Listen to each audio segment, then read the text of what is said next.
आदाब साथियों, जैसे कि आप जान रहे हैं, मार्च में 18वीं लोकसभा के आम चुनाव की घोषणा से लेकर नामांकन प्रक्रिया से आगे बढ़कर 7वें चरण के चुनाव के पूर्ण होने के बाद 4 तारीख को किसको मिलेगा बहुमत, हमारा एग्जिट पोल उसकी तरफ इशारा कर देगा, जिसके लिए आप बहुत ही बेचैन थे, बहुत ही बेकरार थे। आपको बेताबी थी आपके मन में, कौन होगा सत्ता के नजदीक, कौन रहेगा सत्ता से दूर, कौन होगा मंत्रिमंडल का हिस्सा, कौन रहेगा मंत्रिमंडल से दूर। जैसा कि आप जानते हैं, 199 सीटों पर इस बार 18वीं लोकसभा में त्रिकोणीय मुकाबला हुआ है और 344 सीटों पर सीधा मुकाबला हुआ है। एनडीए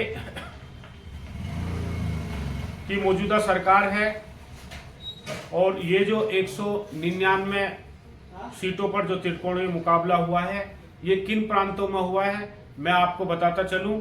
उत्तर प्रदेश, पंजाब, पश्चिम बंगाल, उड़ीसा, आंध्र प्रदेश, तेलंगाना, इन 6 प्रांतों की 199 सीटों पर त्रिकोणीय मुकाबला हुआ है। 344 सीटों पर सीधा मुकाबला इंडिया वर्सेज एनडीए के बीच में हुआ है। तो अब मैं आपको सिलसिलेवार, क्रम से, लगातार, क्षेत्र वाइज, इलाकावार मैं आपको बताता चलूं। पहले हम बात करेंगे कांग्रेस आई की, क्योंकि इस चुनाव का केंद्र बिंदु कांग्रेस आई थी, क्योंकि पिछली बार कांग्रेस आई की 44 सीटें रह गई थी। इस बार कांग्रेस आई का सूरज कितना उदय होगा और उदय होगा तो कितनी रोशनी देगा, और रोशनी देगा तो किन के कौन कौन से प्रांत कांग्रेस आई की रोशनी से रोशन होंगे। क्योंकि हम बात कांग्रेस की करेंगे, क्योंकि कांग्रेस की पिछले 10 साल से डूबता हुआ सूरज था। बीजेपी के बारे में मैं बहुत ज्यादा नहीं कहूंगा। बीजेपी के बारे में मैं आपको एक मिसाल दूंगा। राम तेरी गंगा महली फिल्म का एक गाना है कि मुझको देखोगे जहां तक इस जमीन से आसमां तक मैं ही मैं हूं। क्या उत्तर, क्या पूरब, क्या पश्चिम, क्या दक्षिण, क्या मध्य, क्या हिंदी बेल्ट, क्या नॉन हिंदी बेल्ट, चारों तरफ बीजेपी है।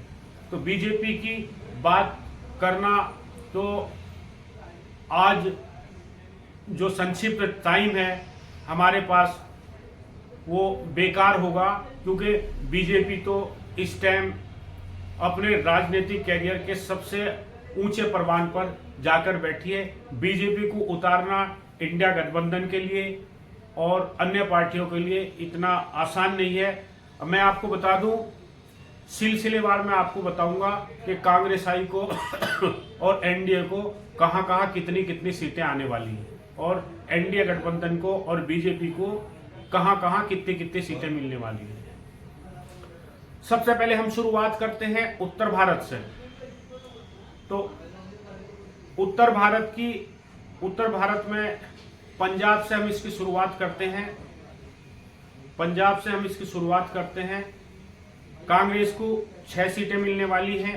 पंजाब में 2 सीटें मिलने वाली हैं, हिमाचल प्रदेश में 1 सीट, उत्तराखंड में कांग्रेस आई को कोई सीट मिलने वाली नहीं है, दिल्ली में कांग्रेस आई को 1 सीट मिलने वाली है, हरियाणा में कांग्रेस आई को 7 सीटें मिलने वाली है, चंडीगढ़ में कांग्रेस आई को कोई सीट मिलने वाली नहीं है, उत्तर प्रदेश में कांग्रेस आई को 4 सीटें मिलने वाली हैं, बिहार में कांग्रेस आई को 4 सीटें मिलने वाली हैं, मध्य प्रदेश में कांग्रेस आई को 4 सीटें मिलने वाली है। अर्थात पूरे उत्तर भारत में कांग्रेस आई को 28 सीटें मिलने वाली हैं।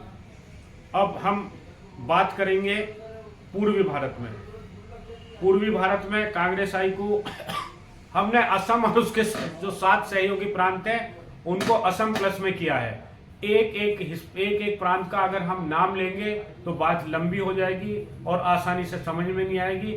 हमारे दर्शकों को हमारी बात सरल लगे, आसान लगे, जल्दी उनके समझ में आए। इन्हीं शब्दों में हम आज के अपने इस एग्जिट पोल को अपने दर्शकों को पहुंचाना चाहेंगे। उम्मीद करता हूं कि हमारा ये छोटा सा चैनल और एक छोटी सी कोशिश, एक छोटा सा प्रयास आपको सत्य के निकट ले जाएगा, जैसे कि हमारे चैनल का नाम भी है सत्य के साथ। पूर्वी भारत में असम प्लस उसके सहयोगी 7 राज्य में जो 14 सीटें हैं उसमें से 14 और 12 टोटल मिलाकर 26 सीटें हैं। वहां पर 8 सीटें कांग्रेस आई को आने वाली हैं। पश्चिम बंगाल में 3 सीटें कांग्रेस आई को आने वाली हैं। उड़ीसा में 3 सीटें, झारखंड में 3 सीटें, छत्तीसगढ़ में 3 सीटें। कुल मिला के पूर्वी भारत में कांग्रेस आई को 19 सीटें मिलने जा रही हैं। अब बात करेंगे हम पश्चिम भारत की। तो पश्चिम भारत के 5 प्रांतों में सबसे पहले हम शुरुआत करते हैं राजस्थान से। राजस्थान में कांग्रेस आई को 9 सीटें मिलने वाली हैं। गुजरात में कांग्रेस आई को 3 सीटें मिलने वाली हैं। महाराष्ट्र में कांग्रेस आई को 8 सीटें मिलने वाली हैं और गोवा में कांग्रेस आई को 1 सीट मिलने वाली है। कुल मिला के पश्चिम भारत की 102 में से 21 सीटें कांग्रेस आई को मिलने वाली है। अब बात करेंगे हम सबसे आखिरी में दक्षिण भारत की। इस दक्षिण भारत में जो 7 प्रांत हैं, 8 प्रांत है दक्षिण भारत में, उसमें सबसे ज्यादा फायदा अगर किसी प्रांत में कांग्रेस आई का होने वाला है तो वो कर्नाटक है। कर्नाटक में कांग्रेस आई को 13 सीटें मिलने वाली हैं। तमिलनाडु में कांग्रेस आई को 8 सीटें मिलने वाली हैं। आंध्र प्रदेश में कांग्रेस आई को 2 सीटें मिलने वाली है। केरल में कांग्रेस आई को 15 सीटें मिलने जा रही हैं। तेलंगाना में कांग्रेस आई को 10 सीटें मिलने वाली हैं। अंडमान में कांग्रेस आई को 1 सीट मिलने वाली है। लक्षद्वीप में कांग्रेस आई को 1 सीट मिलने वाली है। पांडिचेरी में कांग्रेस आई को कोई सीट नहीं मिली। कुल मिला के कांग्रेस आई को दक्षिण भारत की 133 में से 50 सीटें मिलने जा रही हैं। उत्तर भारत में 28, पूर्वी भारत में 19, पश्चिम भारत में 21 और दक्षिण भारत में 50। कुल मिला के जुमला कांग्रेस आई को 118 सीटें मिलने जा रही हैं। अब देखते हैं कांग्रेस आई 118 सीटों के बलबूते पर जो हमारी संभावना है, जो परिणाम है, परिणाम से पहले का एक कदम है, ये हमारी बात सत्य होती है या इसमें कुछ कम ज्यादा हो सकता है, ये तो 4 तारीख को चुनाव के परिणाम ही आपको बताएंगे। आइए आगे बढ़ते हैं।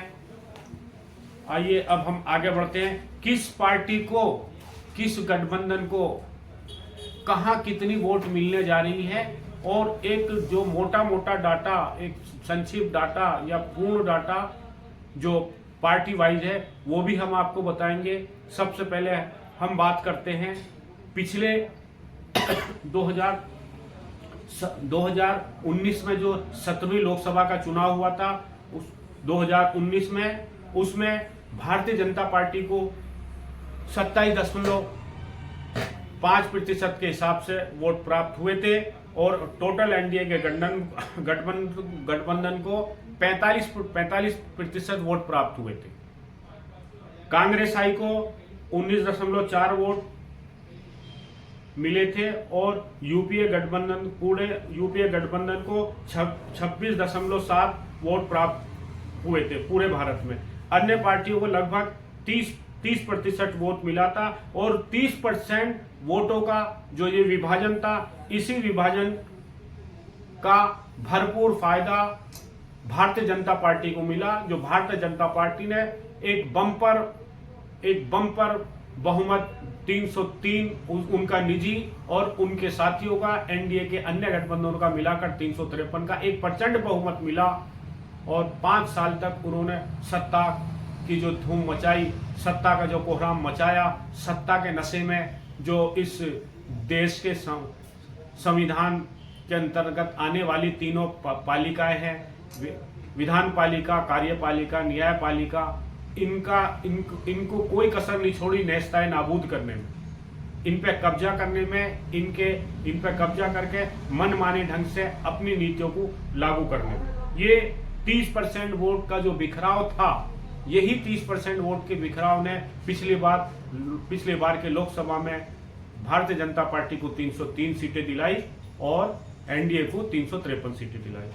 आइए हम आगे बात करते हैं 2024 के लोकसभा के आम चुनाव के एग्जिट पोल में हम क्या देख रहे हैं, किस पार्टी की क्या संभावना है, किस पार्टी को कितना वोट मिलने जा रहा है, किस पार्टी का कितना नुकसान है, किस पार्टी का कितना नफा है।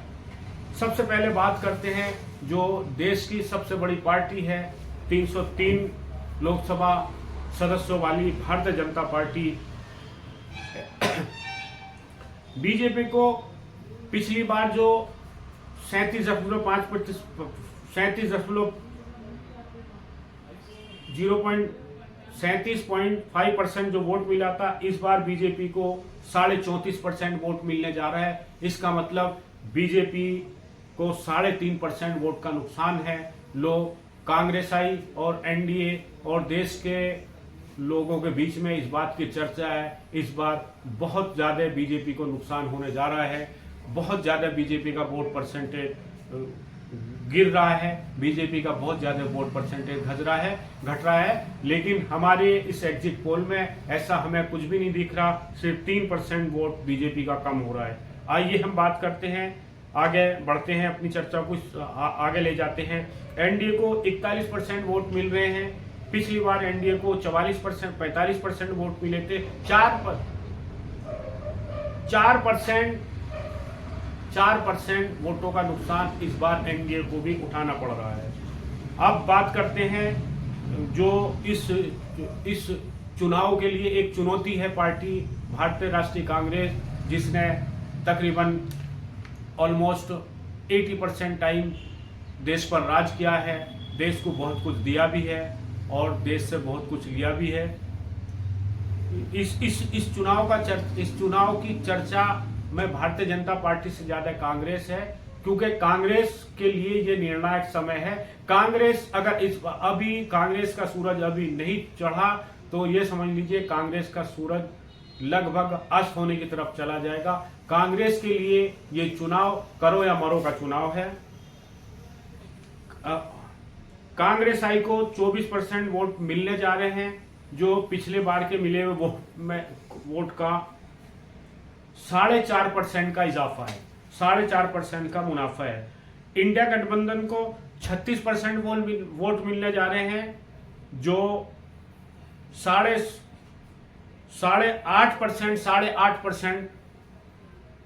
9.5% वोटों का फायदा होने जा रहे हैं। और ये जो बिखराव था पिछली बार 30% वोटों का, वो बिखराव इंडिया गठबंधन की तरफ, कांग्रेस की तरफ आया है।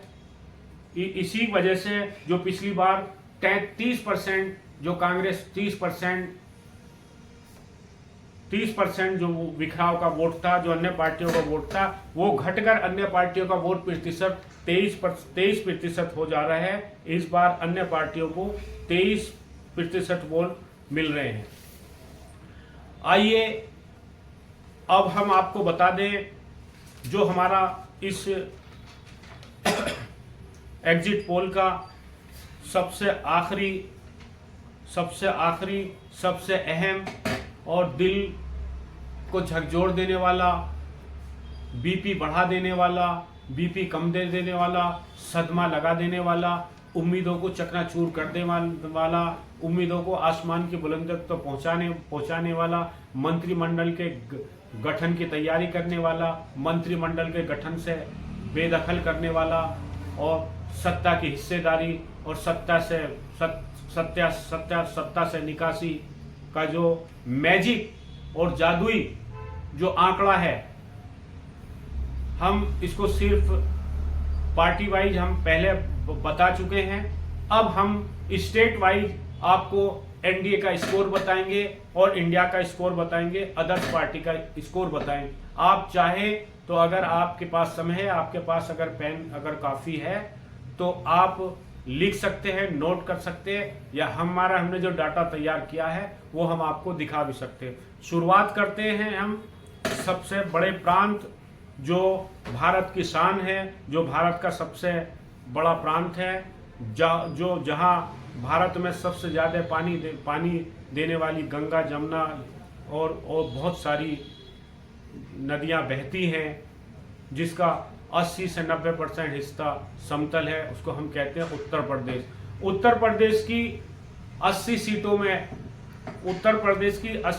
में एनडीए गठबंधन को मिलने जा रही है 55 सीटें, इंडिया गठबंधन को मिलने जा रही है 24 सीटें और अदर्स को 1 सीट मिलने जा रही है। अब आगे बढ़ते हैं। जम्मू कश्मीर एंड लद्दाख की 6 सीटों में से 1 सीट इंडिया गठबंधन को मिल रही है, 1 सीट एनडीए गठबंधन को मिल रही है और 5 सीट इंडिया गठबंधन को मिल रही है, अदर्स को कोई सीट नहीं मिल रही है। हिमाचल प्रदेश की 4 सीटों में से 2 सीटें एनडीए गठबंधन को मिल रही हैं, 2 सीटें इंडिया गठबंधन को मिल रही हैं, अन्य वहां कोई पार्टी नहीं है। उत्तराखंड की 5 सीटों में से 3 सीटें एनडीए गठबंधन को मिल रही हैं, 2 सीटें इंडिया गठबंधन को मिल रही हैं। पंजाब की 13 सीटों में से 1 सीट एनडीए गठबंधन को मिल रही है, 12 सीटें इंडिया गठबंधन को मिल रही है। हरियाणा की 10 सीटों में से 3 सीटें एनडीए गठबंधन को मिल रही है, 7 सीटें इंडिया गठबंधन को मिल रही हैं और अन्य को कोई सीट नहीं मिलने जा रही है। दिल्ली की 7 सीटों में 5 सीटें एनडीए गठबंधन को मिल रही हैं, इंडिया गठबंधन को 2 मिल रही है। इन 2 में से 1 कांग्रेस को मिल रही है, 1 आम आदमी पार्टी को मिल रही है। चंडीगढ़ की 1 सीट में जो है वो एनडीए के खाते में जा रही है, इंडिया गठबंधन 0, अदर 0। मध्य प्रदेश की 29 लोकसभा सीटों में से 25 सीटें भारतीय जनता पार्टी को मिलने जा रही हैं, या एनडीए गठबंधन को आप कह सकते हैं, और 4 सीटें इंडिया गठबंधन को मिलने जा रही है, अन्य का खाता मध्य प्रदेश में भी खुलने नहीं जा रहा है। बिहार की 40 सीटों में से 24 सीटें इंडिया गठबंधन को मिलने जा रही है, 16 सीटें इंडिया गठबंधन को मिलने जा रही है, अन्य को कोई सीट नहीं मिलने जा रही। आसाम की और प्लस 7 सहयोगी राज्यों की 26 सीटों में से 14 सीटें एनडीए गठबंधन को मिलने जा रही हैं, 10 सीटें इंडिया गठबंधन को मिलने जा रही हैं, 2 सीटें अन्य गठबंधन को अन्य पार्टियों को मिलने जा रही है। पश्चिम बंगाल की 42 लोकसभा सीटों में 15 सीटें एनडीए गठबंधन को मिलने जा रही हैं, 3 सीटें इंडिया गठबंधन को मिलने जा रही है और 25 सीटें अन्य पार्टियों को मिलने जा रही है। उड़ीसा की 21 लोकसभा सीटों में से 8 सीटें एनडीए गठबंधन को मिलने जा रही हैं, 3 सीटें कांग्रेस को मिलने जा रही हैं और 10 सीटें अदर्स पार्टियों को मिलने जा रही है। झारखंड की 14 में से 9 सीटें एनडीए गठबंधन को मिलने जा रही हैं, 5 सीटें इंडिया गठबंधन को मिलने जा रही है। छत्तीसगढ़ की 11 लोकसभा सीटों में से 8 सीटें एनडीए गठबंधन को मिलने जा रही हैं और 3 सीटें इंडिया गठबंधन को मिलने जा रही है। राजस्थान की 25 सीटों में से 16 सीटें एनडीए गठबंधन को मिलने जा रही हैं और सिर्फ 9 सीटों पर इंडिया गठबंधन को संतोष करना पड़ रहा है। गुजरात की 26 सीटों में से 23 सीटें एनडीए गठबंधन को मिल रही है और मात्र 3 सीटों पर ही सिमटता जा रहा है इंडिया गठबंधन। महाराष्ट्र की 48 सीटों में से 26 सीटें बट रही हैं एनडीए गठबंधन के बीच में और इंडिया गठबंधन को 22 सीटें मिलने जा रही हैं। गोवा की 2 सीटें हैं, 1 सीट एनडीए गठबंधन, 1 सीट इंडिया गठबंधन। दमन दीव की जो 1 सीट है वो भी एनडीए गठबंधन के खाते में जा रही है, यहाँ भी झाड़ू लग रही है इंडिया गठबंधन की और अन्य पार्टियों की। कर्नाटक की 28 लोकसभा सीटों में से 15 सीटें एनडीए गठबंधन के खाते में जा रही हैं और 13 सीटें कांग्रेसाई के खाते में जा रही हैं। ये कांग्रेसाई का इस प्रदेश में सबसे ज्यादा फायदा होने जा रहा है। अब हम आगे बढ़ते हैं सिलसिलेवार। तमिलनाडु की 39 लोकसभा क्षेत्रों में सिर्फ 2 सीटों पर एनडीए गठबंधन जीत रहा है और 37 सीटें इंडिया गठबंधन के खाते में जा रही हैं और अन्य किसी भी पार्टी को तमिलनाडु में कोई सीट मिलने जा रही है। और यही एक प्रांत था जो इंडिया गठबंधन की उम्मीदों को जिंदा उसने रखा और इंडिया गठबंधन के पार्टियों को और कांग्रेस आई को सत्ता का सपना दिखाया। अब आगे बढ़ते हैं हम केरल पे। केरल की 20 लोकसभा की सीटें हैं, 20 में से कोई भी सीट एनडीए गठबंधन को नहीं मिलने वाली है और 20 की 20 सीटें कांग्रेस को के यूडीएफ को और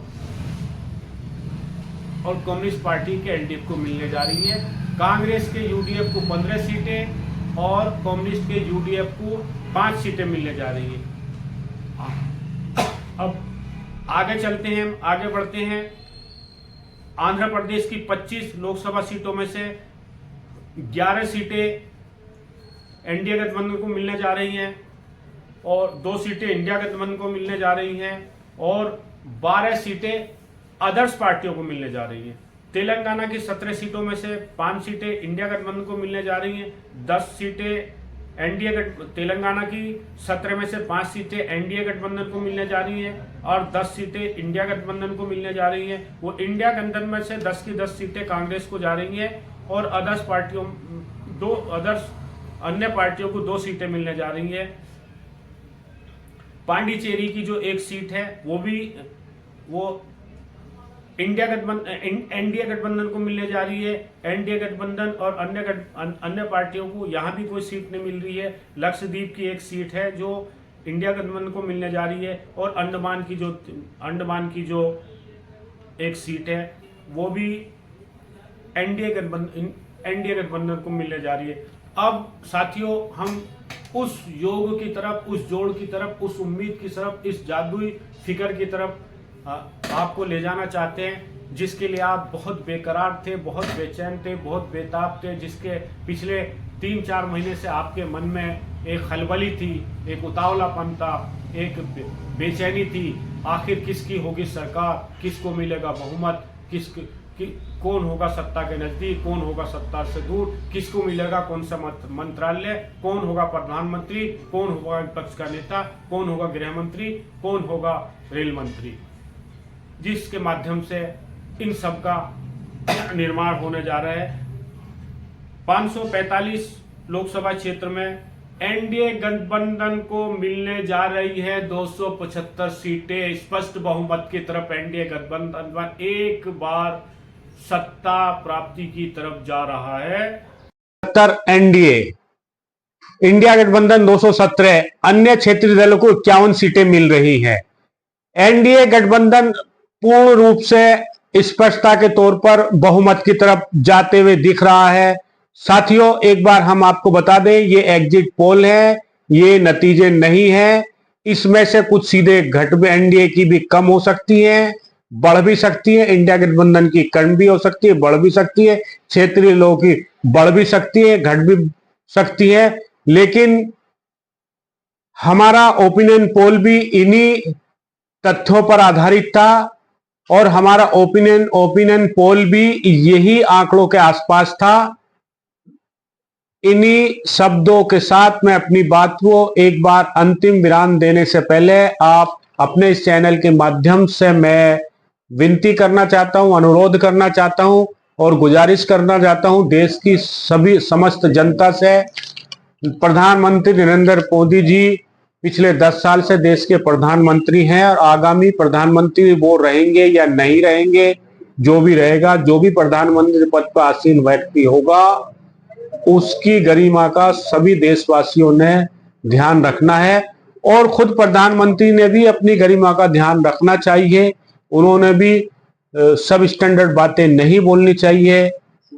हमने देखा है पिछले 10 साल में इस देश के प्रधानमंत्री का जितना जनता का समर्थन मिला, जनता का जितना प्यार मिला, इसके दूसरी तरफ इसके विपरीत देश के प्रधानमंत्री जितनी आलोचना, जितनी भर्त्सना, जितना मखौल, जितना मजाक उड़ाया गया, किसी और प्रधानमंत्री का नहीं उड़ाया गया। एक बार हम फिर आपसे निवेदन करते हैं कि आप प्रधानमंत्री पद की गरिमा बनाए रखें और देश की जनता से भी अनुरोध करना चाहते हैं, प्रधानमंत्री किसी पार्टी का नहीं होता, वो देश का प्रधानमंत्री होता है, देश के 142 करोड़ जनता का प्रतिनिधित्व करता है।